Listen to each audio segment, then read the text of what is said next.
Citizens of the gallery, let me ask you a simple question. You buy a house. You sign the closing papers. Your name goes on the deed. The keys are handed to you. Congratulations, you own the property. Or do you? Do you own the house? Yes. Do you own the land beneath it?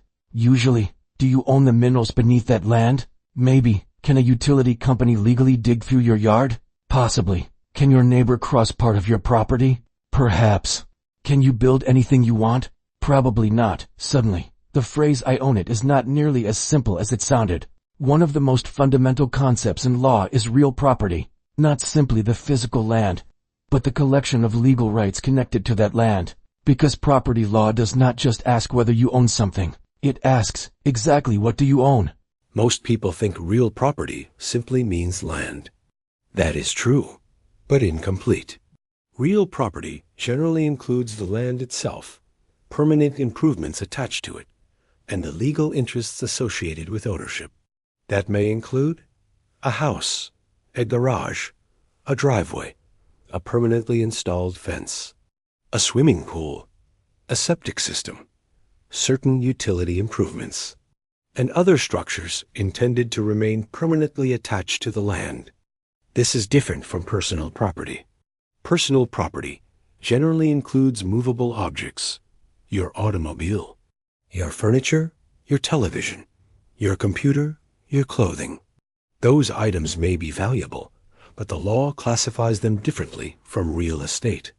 That distinction can affect contracts, taxation, inheritance, financing, creditor claims, and litigation. One of the most common disputes in real estate transactions involves something known as a fixture. Imagine a chandelier sitting in a box. Before installation, it is personal property. It can be carried away. Then it is wired into the ceiling and becomes part of the dining room. When the house is sold, does the chandelier stay? That depends on whether the law treats it as a fixture. A fixture generally begins as personal property, but becomes so attached or adapted to the real estate that it is treated as part of the property itself. Courts may consider several factors. How was the item attached? How difficult would it be to remove? Was it specially adapted for the property? Was it intended to remain permanently? What did the contract say? The same questions may arise with built-in appliances, kitchen cabinets, custom shelving, lighting systems, mounted equipment, heating and air conditioning systems, and even certain landscaping. This is why real estate contracts often identify exactly what stays and what goes, because one person's decoration may be another person's fixture. One of the most useful ideas in property law is the bundle of rights. Ownership is not one single right.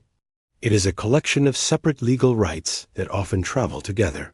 Those rights may include the right to possess the property, the right to use it, the right to exclude others, the right to lease it, the right to sell it, the right to transfer it after death, and the right to develop or alter it within legal limits. But those rights can be divided. An owner may lease possession to a tenant. A utility company may hold an easement. A lender may hold a mortgage interest. Another person may own the mineral rights. That means several people may possess legally enforceable interests in the same parcel at the same time. So property law often asks a more precise question than who owns this land? It asks, who owns which rights? This brings us to one of the most misunderstood parts of real property ownership, mineral rights. Many people assume that owning the surface automatically means owning everything beneath it. That is not always true.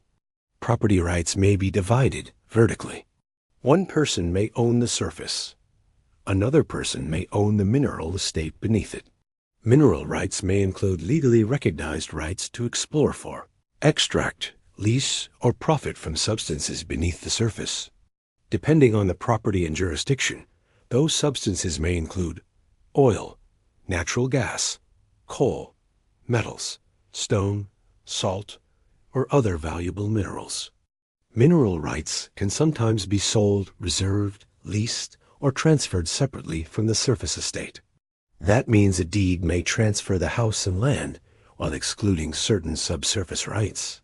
For example, a deed might state that the seller reserves all oil, gas, or mineral rights. The buyer becomes the surface owner. The seller, or another party, retains the mineral interest. This creates what property law may treat as separate estates in the same land: the surface estate and the mineral estate. Mineral rights matter because subsurface ownership can affect the surface. A mineral rights owner may possess certain rights to access or use the surface when reasonably necessary to reach the minerals below, subject to applicable law, contracts, and restrictions. That does not mean a mineral owner can always do anything they want. It does mean the surface owner may not have complete control over every use connected to the property. The details may depend on the language of the deed, any mineral lease, state law, environmental regulations, surface use agreements, local ordinances, and whether the mineral rights were previously severed. This is why buyers of rural land, farms, large parcels, and resource-rich property should not assume that the surface deed necessarily includes all subsurface interests. The question is not merely, do I own the land? The question is, what did the deed actually convey? Real property ownership may also involve other interests connected to the land. Water rights can vary significantly depending on location and jurisdiction. Rights involving wells, streams, lakes, groundwater, drainage, and shoreline access may be governed by separate legal rules. Property ownership may also include limited rights involving usable airspace above the land. But those rights are not unlimited. A landowner does not necessarily control the sky without restriction. Aviation law, zoning law, utility rights, and public regulations can affect how the space above and around property may be used. Again, ownership is a collection of rights, not absolute control over everything from the center of the earth to the heavens. Suppose your property sits between your neighbor's land and the public road. Your neighbor may have a legal right to cross part of your property. That right is called an easement. An easement generally gives someone a limited legal right to use another person's property for a particular purpose. Common examples include driveway access, utility lines, drainage, sewer systems, pipelines, communication cables, and rights of entry for maintenance. You may still own the land, but your ownership is subject to the easement. That is not contradictory. It is another example of multiple legal interests existing in the same property. People often use the words deed and title as though they mean the same thing. They do not. A deed is the legal instrument used to transfer an interest in real property. Title refers to the legal ownership rights themselves. Think of the deed as the transfer document. Think of title as the legal status of ownership. This distinction matters because possessing a deed does not automatically eliminate every competing claim. A person can attempt to convey rights they do not actually own. A deed can contain errors. A deed can exclude mineral rights. A deed can be subject to easements, liens, covenants, or other recorded interests. So property law asks not only whether a deed exists, but what legal interest the deed actually transferred. Owning property does not necessarily mean nobody else has a claim connected to it. If you financed your purchase, the lender likely has a mortgage or similar security interest. Other claims may also attach to the property. These may include tax liens, judgment liens, construction liens, homeowners association lands, or other legally recognized encumbrances. These interests do not necessarily eliminate ownership. They mean ownership is subject to other enforceable rights. That is one reason title searches are so important.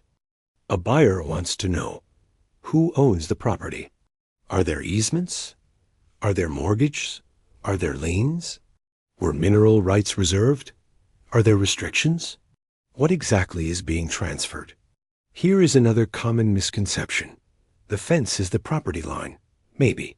A fence is a physical object. The legal boundary is determined by the property's legal description and applicable survey evidence. Sometimes the fence and legal boundary match, and sometimes they do not.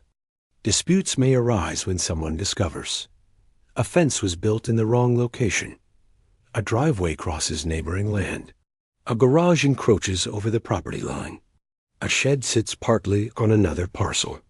A survey may reveal that everyone has been relying on an incorrect assumption.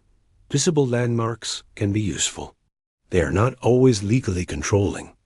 Many people say, "It is my property. I can do whatever I want." That is not how real property law works. Ownership provides extensive rights, but those rights exist within a legal framework. Zoning laws may regulate use. Building codes may control construction. Environmental laws may limit development. Easements may restrict where structures can be placed. Recorded covenants may limit certain activities. Historic preservation rules may apply. Homeowners association restrictions may apply. Mineral leases may affect subsurface activity. And nuisance law may prevent uses that substantially interfere with neighboring property. You own property. You do not govern an independent nation. Real property touches nearly every major area of civil law. Home purchases, mortgage, probate, divorce, foreclosure, landlord-tenant disputes, construction, boundary disputes, easements, liens, adverse possession, mineral leases, quiet title actions, and inheritance.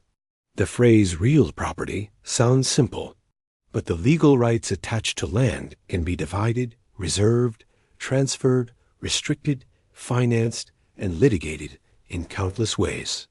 There are several common myths like, if it is on my land, it belongs to me.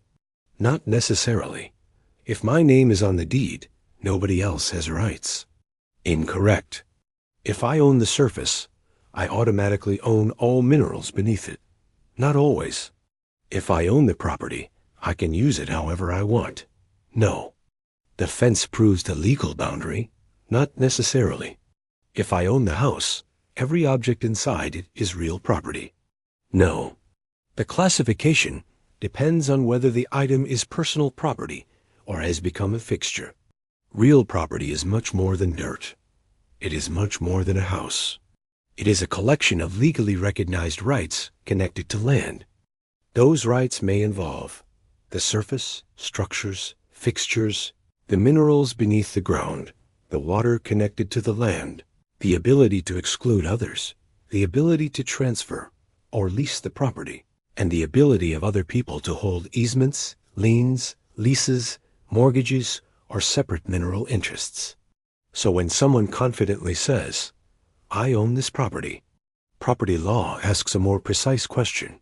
Do you own the surface, the improvements, the fixtures, the mineral rights, the water rights, the full title, or only some of those interests? Because ownership is rarely as simple as possession, and understanding exactly which rights you own is the first step toward understanding real property law. If you like this content, then kindly hit like, subscribe, and share.